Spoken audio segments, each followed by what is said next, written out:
सभी को मेरा नमस्कार। आज मैं एक छोटा सा वीडियो लेकर आया हूं जिसे रेलवे बोर्ड ने आरबी नंबर 64/22 में निकाला था, जिसका सब्जेक्ट है clarification regarding continuance of window pass facility after demise of the railway servant and his spouse. थोड़ा सा मैं ब्रीफ कर दूं कि जितने भी रेलवे में लोग काम करते हैं, रेलवे एम्प्लॉयज होते हैं, उसमें उन सभी को प्रिविलेज पास मिलते हैं जर्नी के लिए, सुविधा पास जिसको बोलते हैं हिंदी में।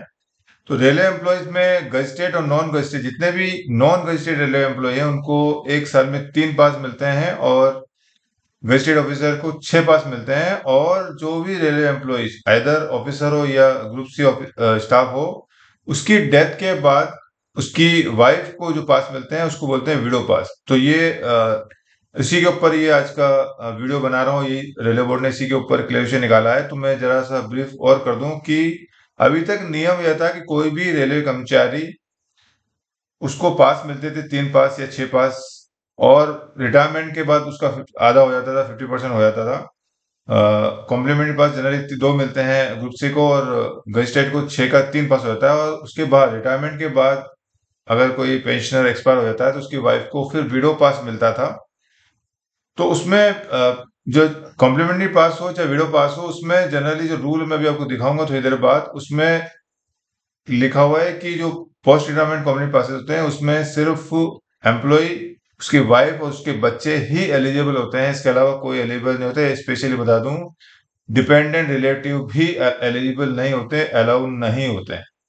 तो कोई भी एम्प्लॉय है, रिटायर हो गया है, उसके पास में बच्चे आ रहे हैं जनरली, और विडो के एम्प्लॉय के बाद उसकी वाइफ को पास मिल रहा है, वाइफ भी विडो खुद का पास ले रही है, साथ में उसके जो भी एलिजिबल बच्चे हैं, जो भी पास रूल में एलिजिबल होते हैं, वो पास ले रही है। लेकिन अभी तक नियम ये था कि एम्प्लॉय के बाद वाइफ को जो विडो पास मिल रहा है, उसकी डेथ के बाद अगर बच्चे छोटे हैं तो भी उनको पास देने का कोई प्रोविजन नहीं था। पास या तो एम्प्लॉय को मिलता था, पेंशनर को मिलता था, या फिर विडो को मिलता था। बच्चों को पास देने के बारे में कोई नियम नहीं था। उसके कनेक्शन में ही रेलवे बोर्ड ने लेटर निकाला है, तो जरा मैं पढ़ के सुना देता हूँ। इसमें कहा गया है, मॉडर्न कोच फैक्ट्री राइवलरी vide their above cited letter have sought clarification on the aspect of continuance of widow pass facility in favor of remaining beneficiary after the death of spouse of deceased railway servant, stating that the extent railway servant pass rule 1986 is silent in this regard।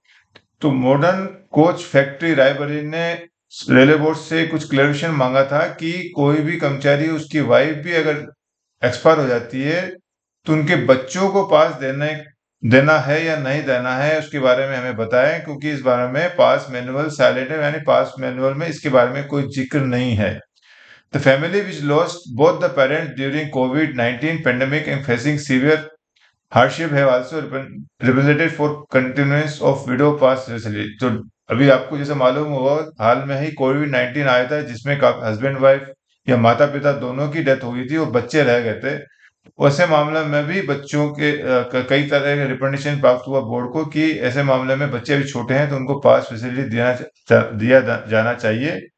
Requests have also been received from All India Railways Federation and National Federation of Indian Railway के द्वारा भी बच्चों को पास facility देने की मांग की गई है। Keeping the above and the provision connected with widow facility in view, the issue has been examined, and with the approval competent authority, it is clarified that even after the demise of spouse of the deceased railway servant, widow pass facility may be continued in the name of eldest beneficiary eligible to be included in the widow pass in terms of extent pass rule। तो इस तरह के जो references आया modern coach factory rivalry, उसके बाद कोविड-19 में कई मामले देखे जहां माता पिता दोनों की डेथ हो गई है, फिर यूनियंस ने भी बात उठाई। तो इस मामले में को एग्जामिन किया गया बोर्ड ऑफिस द्वारा, और फिर सक्षम अधिकारी के अनुबंध से ये जारी किया गया कि अब जो है, अगर कर्मचारी के बाद उसकी पत्नी की भी मृत्यु हो जाती है तो फिर जो कर्मचारी की पत्नी को जो विडो पास फैसिलिटी मिल रही, विधवा पास जो सुविधा मिल रही थी, वो उसको कंटिन्यू जारी किया जाएगा। और उसमें इनके जो जीवित बच्चे हैं, उसमें जो सबसे बड़ा बच्चा होगा उसके नाम से फिर पास चालू होगा। साथ में ये भी कहा है, आगे आएगा कि जो उसमें बाकी उसके भाई बहन भी होंगे, तो अगर वो एलिजिबल हैं तो वो भी इस पास में शामिल होंगे। और साथ में ये भी कहा है, other eligible members may also continued in the widow pass account as like before। तो जैसा कि पहले बच्चे, अगर मान लीजिए किसी के 2 बच्चे हैं, 4 बच्चे हैं, तो सबसे इसमें जीवित सबसे बड़ा जो बच्चे के नाम जो भी एलिजिबल होगा, एलिजिबल जैसे मान लीजिए किसी का लड़का 25 साल का 28 साल का हो गया, कमा भी नहीं रहा, पढ़ाई भी नहीं कर रहा, तो वो एलिजिबल नहीं होगा। लेकिन कोई 19 साल का बच्चा है तो वो एलिजिबल हो जाएगा। लड़की किसी भी उम्र की है तो देखना पड़ेगा वो एलिजिबल है कि नहीं। अगर एलिजिबल एक से ज्यादा है तो सभी लोग पास में शामिल होंगे। वो जो सबसे एल्डेस्ट यानी सबसे उम्र में बड़ा होगा जो एलिजिबल होगा, एलिजिबल नहीं होगा उसके नाम पे नहीं होगा, जो एलिजिबल सबसे बड़ा होगा उसके नाम पे पास जारी किया जाएगा, ये कहा गया है। साथ ही जो सेकंड पैराग्राफ में कहा है, in case where WPA widow pass account is closed or not even opened but a family member of deceased elder servant is eligible to be a beneficiary of widow pass on receipt of the application, the pass issuing authority where the WPA exists यानी widow pass account exists or from where the deceased elder servant retired may be reopened the closed WPA or open a new WPA as the case may be। इसमें कहा गया है कि अगर जहां WPA मतलब wife के, चूंकि ये क्लैरिफिकेशन रेलवे बोर्ड का बहुत अभी हाल में ही आया है, काफी लेट आया है, और कई मामले ऐसे होंगे जहां माता पिता की मृत्यु 2020 में, 15 में, 10 में हो चुकी होगी, तो या तो काफी क्लोज हो चुके होंगे, विधवा पास अकाउंट क्लोज हो गए, या हो सकता है विधवा ने कभी पास मांगा ही नहीं है, एम्प्लॉय मर गया, पेंशनर, विडो को आइडिया रूल का आइडिया ना हो, उन्होंने मांगा ही नहीं हो, लेकिन बच्चे ने आजकल यूट्यूब वगैरह से नियम पढ़ लेते हैं, समझ लेते हैं, तो वहाँ ओपन नहीं हुआ तो वो शायद ओपन कर सकते हैं।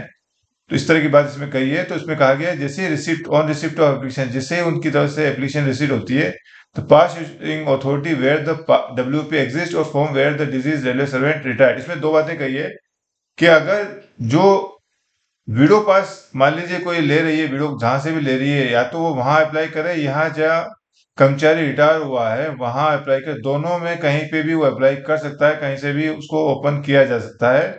या तो जो पास अकाउंट बंद किया था उसको ओपन कर दिया जाएगा, या नया पास अकाउंट खोला जाएगा, जैसा भी मामला हो, ऐसा कहा गया। तो ये इश्यूज में क्लेरिफिकेशन ये भी आता है कि जहां विडो पास ले रहती है वहीं जरूरत नहीं है, अगर जहां कर्मचारी रिटायर हुआ वहां से भी विडो पास लिया जा सकता है। However, the entitled number of passes will be reckoned and issue only from the current calendar year। इसमें कहा गया है कि मान लीजिए किसी का 2020 से नहीं लिया, किसी की माता पिता की मृत्यु 2015 में हो गई है, तो वहां से पुराना इसमें बैकलॉग क्लियर नहीं होगा, इसमें आपको करंट ईयर से ही पास मिलेगा। अभी जैसे अभी 2025 चल रहा है, 25 नवंबर में अभी जो अगर जिसको भी एक या दो पास मिलता है उतने ही पास मिलेंगे, इससे ज्यादा पास नहीं मिलेंगे। तो विडो पास में जनरली जो नॉर्मल एंटाइटलमेंट होता है PRCP यानी पोस्ट रिटायरमेंट कॉम्प्लीट पास का, उसका 50% मिलता है, तो जनरली वो एक या दो ही होते हैं। तो जो भी है वो करंट ईयर का ही मिलेगा, पिछला 2024 या उसके पहले का नहीं देना है। तीसरे पॉइंट में कहा गया था class of pass, number of passes, यानी किस क्लास का पास है, कितने पासेस देने हैं, और बाकी जो भी सुविधाएं होगी shall be regulated by the relevant pass rule for the grant of widow pass to the spouse at the time of divorce। तो कर्मचारी की मृत्यु के टाइम पे जो भी पास की जो कितने पासेस उसको मिलना है, क्या किस क्लास का पास मिला है, जो भी रेलवे के नियम हो गए उन नियमों के आधार पर दिया जाएगा। The individual pass facility card, family identity card already issued with lifetime validity as an eligible widow pass beneficiary shall continue to be valid। तो जो पहले FIC दिया हुआ है जो कि लाइफ टाइम वैलिडिटी वाला होता है, उसको भी कंटिन्यू किया जाएगा। In case where no such FIC is available with eligible beneficiary, fresh FIC will be issue. अगर FIC नहीं जारी किया हुआ है एलिजिबल मेंबर को, तो फ्रेश नया आपको FIC कार्ड देना है। पांचवें पॉइंट में कहा गया the widow facility will be discontinued in respect of the beneficiary who become entitled to the pass facility. तो विडो पास फैसिलिटी जो है आपको विल बी करना है। अगर पांचवें पॉइंट में कह रहा है कि जो भी विडो पास फैसिलिटी जिसको भी बच्चे को दिया है उसको हमको डिसकंटिन्यू करना है। कब करना है? जैसे ही जो बच्चा है उसको CGA में नौकरी लग गई हो, उसको पास मिलना चालू हो गया, तो जैसे उसको किसी और अकाउंट को पास मिल जाता है, या फिर वो इनएलिजिबल होता है, जैसे उसकी उम्र हो गई, मान लीजिए बच्चे लड़के को दे रहे हैं या लड़की को दे रहे हैं, उसकी शादी हो गई है, तो या तो उसको CGA में नौकरी लगी है, किसी और पास अकाउंट में उसका नाम आ गया, या वो इनएलिजिबल होता है ड्यू टू जो भी रीजन है, उसकी उम्र बढ़ गई है, शादी हो गई है, जो भी रीजन है, ऐसे मामले में विडो पास फैसिलिटी को बंद कर देने का है। छठे नंबर का आ गया जनरल रेलवे PU में bring this clarification to the notice of all PIA under their control. ये जो रेलवे बोर्ड ने कहा है कि जो भी जनरल रेलवे PU है, प्रोडक्शन यूनिट्स हैं, वो जो भी पास इश्यूइंग अथॉरिटी हो उसको ये क्लेरिफिकेशन की जानकारी देना है और इस तरह के मामले जो भी है उसको प्रायोरिटी भी डिसाइड करना है।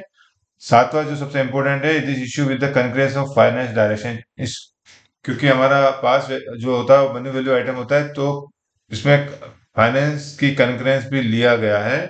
ये रेलवे बोर्ड का लेटर है, इसको हिंदी में जो पढ़ना चाहें तो हिंदी में इसकी कॉपी मैं लगवा दूंगा। अब मुझे जो बात करनी थी, एक थोड़ा सा मेरे को रूल बताना था। ये रिसेंटली क्लेरिफिकेशन आया हुआ है, clarification regarding inclusion of dependent window daughter and legally divorce daughter. इसके ऊपर मैं ऑलरेडी वीडियो बना चुका हूँ 110/2018। डिटेल में आप मेरा वो वीडियो देख सकते हैं।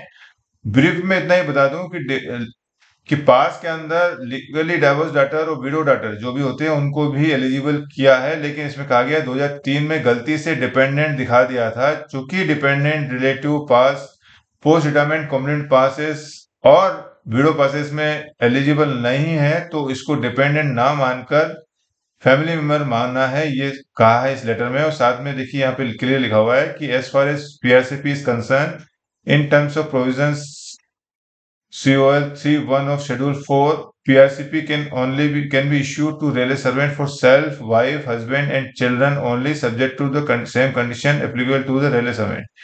यानी जो पीआरसीपी होता है, पोस्ट रिटायरमेंट कम्युनिटी पासेज होते हैं, हम जो रिटायरमेंट के बाद जो पास देते हैं एम्प्लॉय को, उसमें वो सिर्फ सेल्फ के लिए, वाइफ के लिए, हस्बैंड के लिए और चिल्ड्रन बच्चों के लिए होता है, डिपेंडेंट नहीं है। सिमिलरली विडो पास में भी लिखा हुआ है, widow pass can be issued on the same terms and condition as are applicable to privilege passes except the dependent relative are not entitled to be included. तो जो भी हमारे पीआरसीपी यानी पोस्ट रिटायरमेंट कम्युनिटी पासेस होते हैं और window passes होते हैं, उसमें डिपेंडेंट नहीं आएंगे, सिर्फ फैमिली एम्प्लॉय, उसकी वाइफ, उसके बच्चे ही आएंगे। ये क्लेरिफिकेशन हालांकि डिटेल में मैंने इस पर वीडियो बना चुका हूँ, उसका लिंक चाहे तो मैं दे दूंगा इसके डिस्क्रिप्शन में। तो मुझे सिर्फ ये बताना था कि तो अभी जो पॉलिसी रेलवे बोर्ड की आई है, वो इसके बारे में जो मैंने वीडियो बनाने का जो मकसद था ये बताना था कि अभी नई पॉलिसी के हिसाब से विडो एम्प्लॉय और उसकी वाइफ दोनों की डेथ के बाद उनके बच्चों को भी पास देने की फैसिलिटी रेलवे बोर्ड ने 10 जून 2022 से अलाउ कर दी है। रेलवे बोर्ड का सर्कुलर है 64/22।